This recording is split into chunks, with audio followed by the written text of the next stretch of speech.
Hi guys, मैं हूं अनवर और आज के इस सेशन में हम बात करेंगे पाइथन लिस्ट के बारे में, जिसमें हम जानेंगे व्हाट इज़ पाइथन लिस्ट, यानी कि पाइथन लिस्ट क्या होती है और पाइथन लिस्ट को हम कैसे क्रिएट करते हैं और पाइथन लिस्ट पर हम कौन कौन से ऑपरेशन परफॉर्म करते हैं।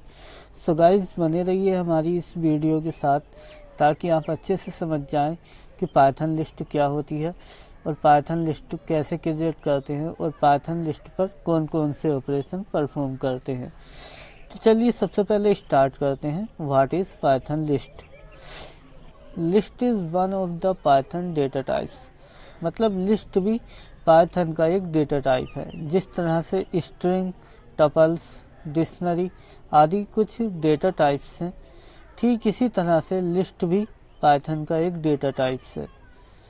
List is collection in Python that store the data in sequence. मतलब लिस्ट जो है एक कलेक्शन है।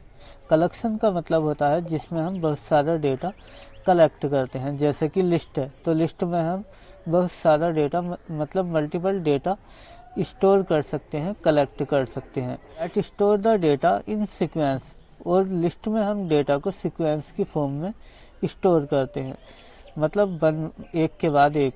लिस्ट में हम डेटा को स्क्वायर ब्रैकेट के अंदर स्टोर करते हैं और हर डेटा के बाद एक कोमा लगाते हैं और फिर दूसरा डेटा ऐड करते हैं, फिर कोमा लगाते हैं, फिर तीसरा डेटा ऐड करते हैं। ठीक इसी तरह से यह आगे चलता रहता है। और लिस्ट की इंडेक्सिंग 0 से स्टार्ट होती है। जिस तरह से स्ट्रिंग में इंडेक्सिंग 0 से स्टार्ट होती है, ठीक इसी तरह से लिस्ट में भी इंडेक्सिंग 0 से स्टार्ट होती है। List store the data of multiple data types like in float, string, it's. मतलब लिस्ट में हम मल्टीपल डेटा टाइप्स के डेटा को स्टोर कर सकते हैं। जैसे कि हम अपनी लिस्ट में इंटीजर टाइप के डेटा को भी स्टोर कर सकते हैं, फ्लोट को भी स्टोर कर सकते हैं और स्ट्रिंग डेटा टाइप को भी स्टोर कर सकते हैं।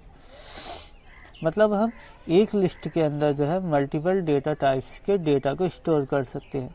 जैसे कि हमने एक स्क्वायर ब्रैकेट लिया, उसके अंदर पहले हमने 1 स्टोर कर दिया, फिर 2.5 स्टोर कर दिया, फिर हेलो स्टोर कर दिया, फिर 5 स्टोर कर दिया, फिर 10, फिर 10.9, फिर वर्ल्ड स्टोर कर दिया। मतलब मल्टीपल डेटा टाइप्स को हम इसके अंदर स्टोर कर सकते हैं। Items stored in the list are ordered and it allow duplicate value। मतलब लिस्ट के अंदर जो आइटम स्टोर होते हैं वह ऑर्डर्ड फॉर्म में होते हैं और यह डुप्लीकेट वैल्यू को अलाउ करते हैं। ऑर्डर्ड फॉर्म का मतलब होता है कि जो भी आइटम जिस इंडेक्स पर है वह उसी इंडेक्स पर रहेगा, वह अपनी किसी दूसरी इंडेक्स से एक्सचेंज नहीं होगा। मतलब जैसे कि यहाँ पर यह एक लिस्ट दी हुई है, तो यहाँ पर जैसे 2,5 हेलो 3.4 996 4.7, और यदि हम चाहते हैं कि 2.5 को 3.4 की जगह कर दें और 3.4 को 2.5 की जगह या 9 की जगह कर दें, तो इस तरह से यह नहीं हो सकता, क्योंकि यह ऑर्डर्ड फॉर्म अलाउ करता है। मतलब जो आइटम जिस ऑर्डर में है वह उसी ऑर्डर में रहेगा।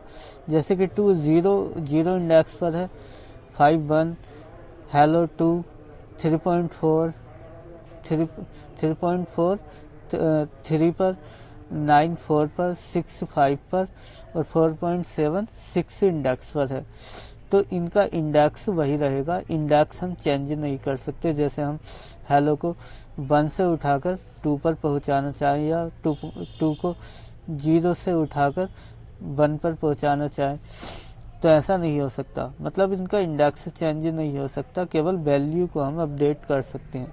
जैसे कि यहाँ पर 3.4 है तो इसे हम अपडेट कर 5.1 लिख सकते हैं, 9 कर सकते हैं, 10 कर सकते हैं। मतलब इसकी वैल्यू को अपडेट कर सकते हैं, लेकिन इसके ऑर्डर को चेंज नहीं कर सकते। और यह डुप्लीकेट वैल्यू को अलाउ करता है। डुप्लीकेट वैल्यू मतलब एक लिस्ट में 2 सेम वैल्यू को अलाउ करता है। जैसे कि यहाँ पर 5 है तो हम यहाँ पर भी 5 ले सकते हैं, यहाँ पर भी 5 ले सकते हैं, यहाँ पर भी 5 ले सकते हैं। या 9 है, 9 को एक 9 और यहाँ पर भी ले सकते हैं, यहाँ पर भी ले सकते हैं। मतलब कहीं पर भी हम कोई भी डुप्लीकेट वैल्यू यानी कि एक ही लिस्ट में दो वैल्यू सेम वैल्यू ले सकते हैं। तो इसका मतलब है कि यह डुप्लीकेट वैल्यू को अलाउ करता है। Lists are mutable types, it's mean that we can change its value. मतलब लिस्ट जो है वह म्यूटेबल डेटा टाइप्स है। म्यूटेबल डेटा टाइप्स वे डेटा टाइप्स होते हैं जिनकी वैल्यू को हम रन टाइम पर अपडेट कर सकते हैं। मतलब जब हम प्रोग्राम को रन करते हैं तो उस टाइम हम रन टाइम पर इनकी वैल्यू को अपडेट कर सकते हैं। जैसे कि यहाँ पर यह लिस्ट दी हुई है, तो इसमें यहाँ पर यह हेलो है और हेलो को हम चाहते हैं कि वर्ल्ड हो जाए। हेलो को अपडेट करके हम वर्ल्ड कर सकते हैं। जैसे ये 3.4 है तो इसे हम अपडेट करके 10 कर सकते हैं, 9 कर सकते हैं, 2 कर सकते हैं। मतलब कुछ भी कर सकते हैं, अपडेट कर सकते हैं। मतलब तो इसका मतलब है कि यह म्यूटेबल टाइप्स है, मतलब इसकी वैल्यू को हम रन टाइम पर अपडेट कर सकते हैं। तो गाइज उम्मीद है कि आप पाइथन लिस्ट के बारे में जान गए होंगे। अब हम जानेंगे how to create a list, मतलब लिस्ट को कैसे क्रिएट करते हैं और लिस्ट पर कौन कौन से ऑपरेशन हम परफॉर्म करते हैं। ये हमारी जुपिटर नोटबुक ओपन हो चुकी है। अब हम यहाँ पर प्रोग्रामिंग करेंगे। तो सबसे पहले हम जानेंगे क्रिएट ए लिस्ट, यानी कि लिस्ट को कैसे क्रिएट करते हैं। तो सबसे पहले हम कोई एक वेरिएबल लेंगे। जैसे कि हमने एक वेरिएबल लिया li नाम से, li नाम का एक वेरिएबल लिया और फिर उसके अंदर हम एक लिस्ट बनाएंगे। लिस्ट को हम इस बार ब्रैकेट के अंदर डिफाइन करते हैं। जैसे कि हमने एक लिस्ट बनाई 5, 6, 8, 3.9, हेलो। जितनी भी हम स्ट्रिंग लेंगे उन्हें जो है सिंगल क्यूटो या डबल क्यूटो के अंदर लिखना है। और फिर हम प्रिंट फंक्शन का प्रयोग करेंगे। प्रिंट फंक्शन कंप्यूटर की स्क्रीन पर आउटपुट देने के लिए प्रयोग होता है। और ब्रैकेट में हम वह वेरिएबल लिखेंगे जिसके अंदर हमने लिस्ट स्टोर की है। तो li वेरिएबल के अंदर हमने लिस्ट स्टोर की है, तो li लिखेंगे। और इसे जैसे ही हम रन करेंगे यह लिस्ट यहाँ पर आ चुकी है। और जैसे हमें इस लिस्ट का डेटा टाइप से जानना है तो हम लिखेंगे प्रिंट, जो कि प्रिंट फंक्शन कंप्यूटर की स्क्रीन पर आउटपुट देने के लिए यूज़ होता है। और फिर लिखेंगे टाइप और फिर ब्रैकेट लगाएंगे और टाइप के अंदर वेरिएबल पास करेंगे लिस्ट li वेरिएबल है जिसके अंदर यह लिस्ट स्टोर है। और जैसे ही हम इसे रन करेंगे यह देगा क्लास लिस्ट। इसका मतलब है कि यह लिस्ट टाइप है। और अगर हमें इस लिस्ट की लेंथ चेक करनी है तो उसके लिए हम लिखेंगे प्रिंट जो कंप्यूटर की स्क्रीन पर आउटपुट देगा। और फिर लेन फंक्शन का यूज़ करेंगे और ब्रैकेट में वेरिएबल का नाम लिखेंगे। तो यहाँ पर वेरिएबल है li जिसके अंदर लिस्ट स्टोर है।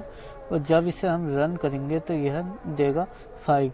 यहाँ पर इस लिस्ट की लेंथ जो है 5 है, क्योंकि इसके अंदर जो है, क्योंकि इस लिस्ट li के अंदर 5 आइटम्स हैं, 1 2 3 4 5, तो इसलिए यहाँ पर लेंथ 5 दी है। हमने लिस्ट की लेंथ निकालना तो जान लिया है। अब हम जानेंगे कि एक नई लिस्ट कैसे क्रिएट करते हैं। तो जैसे कि हमें एक लिस्ट क्रिएट करनी है, जैसे कि हमने एक वेरिएबल बनाया न्यू लिस्ट, न्यू li, और इसके अंदर हमें लिस्ट को स्टोर करना है। तो लिस्ट क्रिएट करने के लिए हमें लिस्ट ब्रैकेट इस फंक्शन का प्रयोग करना होता है। तो इसके अंदर हम वैल्यू स्टोर करेंगे, जैसे कि 4, 8, हेलो, 3.5, ट्रू। तो हमने ये 48 हेलो 3.5 ट्रू, ये कुछ वैल्यू ऐड कर दी और एक हम डुप्लीकेट वैल्यू भी ऐड कर सकते हैं। और अब हम प्रिंट फंक्शन का प्रयोग करेंगे जो कि कंप्यूटर की स्क्रीन पर आउटपुट देगा और ब्रैकेट में जो हमने वेरिएबल बनाया न्यू li उसे लिख देंगे, जिससे कि print function new li variable के अंदर जो डेटा स्टोर है उसे प्रिंट करेगा। और जब जैसे ही हम इसे रन करेंगे तो यह एक लिस्ट बना देगा। जैसे कि यह लिस्ट बनाई, लिस्ट हम स्क्वायर ब्रैकेट के अंदर स्टोर करते हैं 48 हेलो 3.5 ट्रू 4, तो यह हमारी एक लिस्ट बनकर तैयार हो गई। अब जैसे हमें इस लिस्ट के आइटम्स को एक्सेस करना है, एक्सेस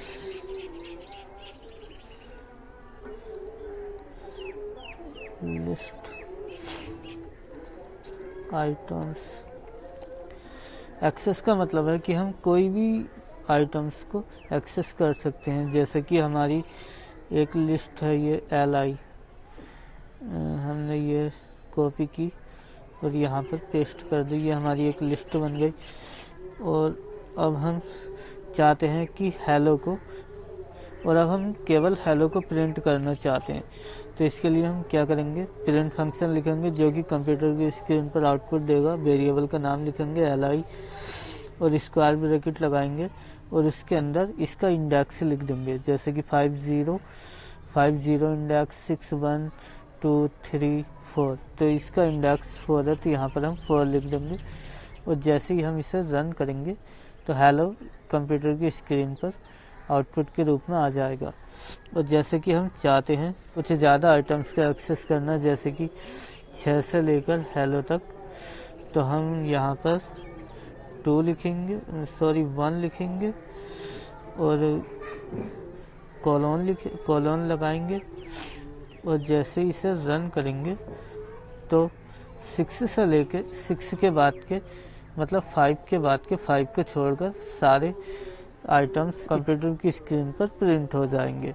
और जैसे हम रिवर्स में प्रिंट करना चाहते हैं तो यहाँ पर हम li लिखेंगे और स्क्वायर ब्रैकेट के अंदर -1 2 लिखेंगे, क्योंकि जैसे कि हमें 3.9 को एक्सेस करना तो यहाँ पर 3.9 आएगा।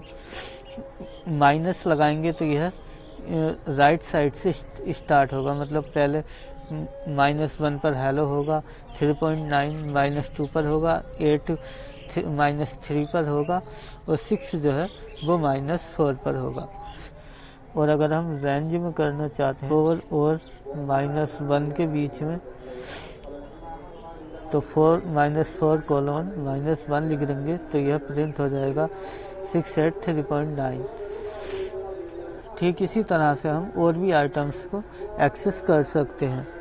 जैसे कि हमारे पास यह लिस्ट है और इसमें हमें चेक करना कोई आइटम है या नहीं, तो इसके लिए हम लिखेंगे इफ़ और यहाँ पर लिखेंगे हम आइटम का नाम। जैसे हमें चेक करना कि 7 इसके अंदर है या नहीं, तो इफ 7 इन वेरिएबल का नाम li और फिर प्रिंट लिखेंगे और यहाँ पर लिख देंगे यस और फिर एक एल्स लगाएंगे और फिर प्रिंट लिखेंगे और लिख देंगे नो। और जब हम इसे रन करेंगे तो यह आउटपुट देगा नो, क्योंकि 7 जो है इस लिस्ट के अंदर है ही नहीं, तो इसलिए इसने नो प्रिंट किया। यदि कोई वैल्यू जो हम पास करेंगे वो लिस्ट में होगी तो यह वाला प्रिंट फंक्शन अप्लाई हो जाएगा और यस जो है कंप्यूटर की स्क्रीन पर आउटपुट के रूप में आ जाएगा। और यदि ये वैल्यू इस लिस्ट के अंदर नहीं होगी तो एल्स वाला पार्ट एग्जीक्यूट होगा और प्रिंट फंक्शन नो को कंप्यूटर की स्क्रीन पर आउटपुट के रूप में दे देगा। तो जैसे कि हम यहाँ पर 5 लिख देते हैं, 5 लिख दिया हमने, और जैसे ही हम इसे रन करेंगे तो यह यस लिखे तो यह आउटपुट यस देगा, क्योंकि 5 जो है यहाँ पर प्रेजेंट है। तो इस तरह से हम इफ़ स्टेटमेंट का प्रयोग करके किसी लिस्ट में किसी आइटम्स को फाइंड कर सकते हैं या चेक कर सकते हैं कि वह आइटम लिस्ट के अंदर है या नहीं। सो गाइज, आई होप अब आप जान गए होंगे व्हाट इज़ लिस्ट, लिस्ट क्या होती है, and how to create a list, list को कैसे क्रिएट करते हैं, how to access list item, और लिस्ट के आइटम को कैसे एक्सेस करते हैं, and how to check item in a list, और लिस्ट में किसी आइटम को कैसे चेक करते हैं। तो गाइज, यदि आपको इनमें से किसी भी टॉपिक पर किसी भी तरह का कोई डाउट है तो कमेंट बॉक्स में हमसे अपना डाउट शेयर करें। हम जल्द से जल्द आपके डाउट को क्लियर करने की कोशिश करेंगे। और अगर अभी तक आपने चैनल को सब्सक्राइब नहीं किया तो चैनल को सब्सक्राइब कर दें, ताकि जब भी हम कोई नई वीडियो अपलोड करें तो उसका नोटिफिकेशन सबसे पहले आपके पास पहुँचे।